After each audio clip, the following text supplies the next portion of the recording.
राधे राधे भक्तों। तो आज के वीडियो में हम जानेंगे कि गीता पढ़ना क्यों जरूरी है, गीता पढ़ने से हमें क्या फायदा होगा और जो गीता नहीं पढ़ते हैं उनका क्या नुकसान होगा। इसके लिए हम आपको इस वीडियो में एक कहानी सुनाएंगे।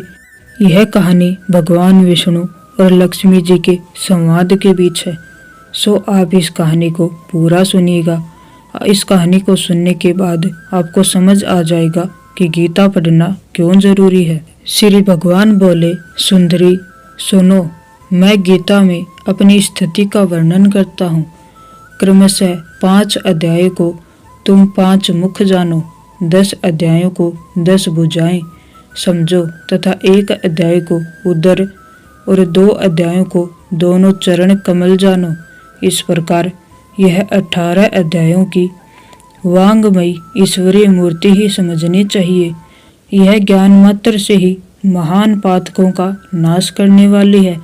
जो उत्तम बुद्धि वाला पुरुष गीता के 1 या आधे अध्याय का अथवा 1 आधे या चौथाई श्लोक का भी प्रतिदिन अभ्यास करता है, वह सुशर्मा के समान मुक्त हो जाता है। श्री लक्ष्मी जी बोली, देव सुशर्मा कौन था, किस जाति का था और किस कारण से उसकी मुक्ति हुई।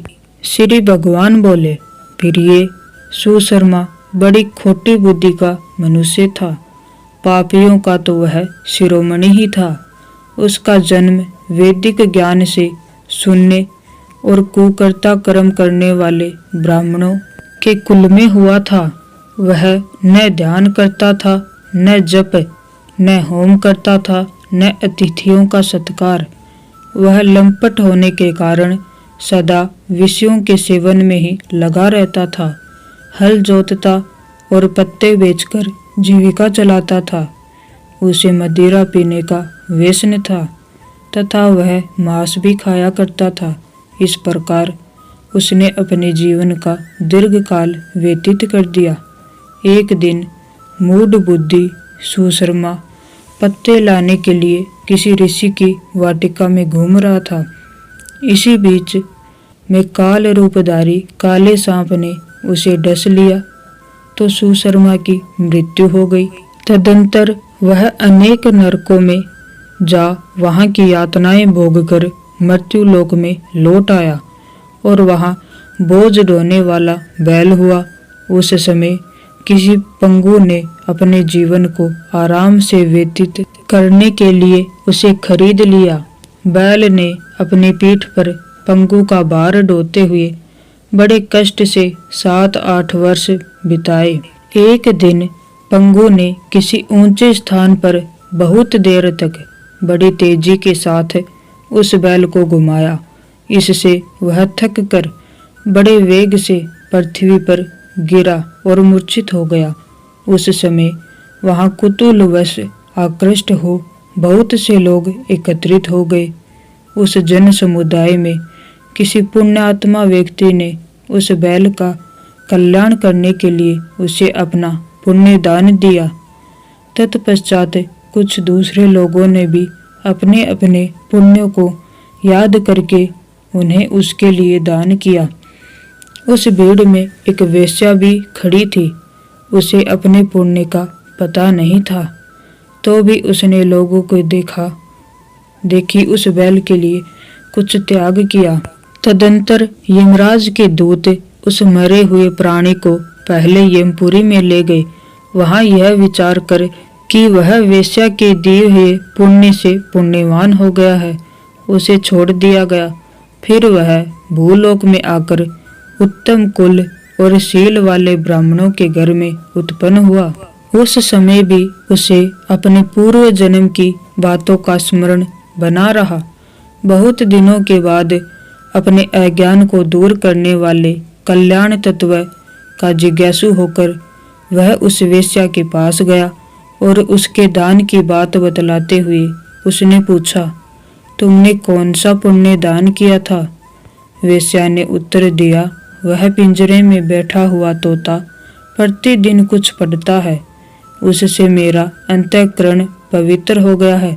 उसी का पुण्य मैंने तुम्हारे लिए दान किया था। इसके बाद उन दोनों ने तोते से पूछा।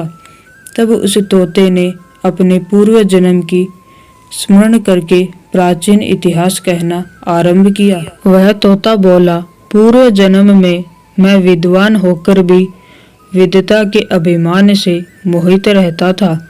मेरा राग द्वेष इतना बढ़ गया था कि मैं गुणवान विद्वानों के प्रति भी ईर्ष्या का भाव रखने लगा।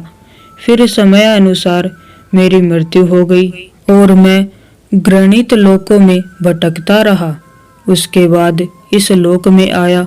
सद्गुरु की अत्यंत निंदा करने से तोते के कुल में मेरा जन्म हुआ। पापी होने के कारण छोटी अवस्था में ही मेरे माता पिता मुझसे बिछड़ गए। एक दिन मैं ग्रीष्म ऋतु में तपे पर पड़ा हुआ था। वहां से कुछ श्रेष्ठ मुनि मुझे उठा लाए और महात्माओं के आश्रय में आश्रम के भीतर एक पिंजरे में उन्होंने मुझे डाल दिया। वहीं मुझे पढ़ाया गया। ऋषियों के बालक बड़े आदर के साथ गीता के प्रथम अध्याय की आवृत्ति करते थे। उन्हीं से सुनकर मैं भी बारंबार पाठ करने लगा। इसी बीच में एक चोरी करने वाले बहेलिये ने मुझे वहां से चुरा लिया। तत्पश्चात इस देवी ने मुझे खरीद लिया। पूर्व काल में मैंने इस प्रथम अध्याय का अभ्यास किया था, जिससे मैंने अपने पापों को दूर किया। फिर उसी से इस वेश्या का भी अंतःकरण शुद्ध हुआ और उसी के पुण्य से ये द्विज श्रेष्ठ सुशर्मा भी पाप मुक्त हो गए। इस प्रकार परस्पर वार्तालाप और गीता के प्रथम अध्याय के महात्म्य की प्रशंसा करके वे तीनों निरंतर अपने अपने घर पर गीता का अभ्यास करने लगे। फिर ज्ञान प्राप्त करके वे मुक्त हो गए। इसलिए जो गीता के प्रथम अध्याय को पढ़ता, सुनता तथा अभ्यास करता है, उसे इस भवसागर को पार करने में कोई भी कठिनाई नहीं होती है। तो यह कथा सुनकर के आपको समझ आ गया होगा कि गीता पढ़ना क्यों जरूरी है और गीता ना पढ़ने के क्या नुकसान है। तो आप सब भी अपने घर पर गीता पढ़ने का अभ्यास जरूर कीजिएगा। और अगर आपको यह कथा अच्छी लगी हो तो वीडियो को लाइक कीजिएगा। आप सभी को राधे राधे।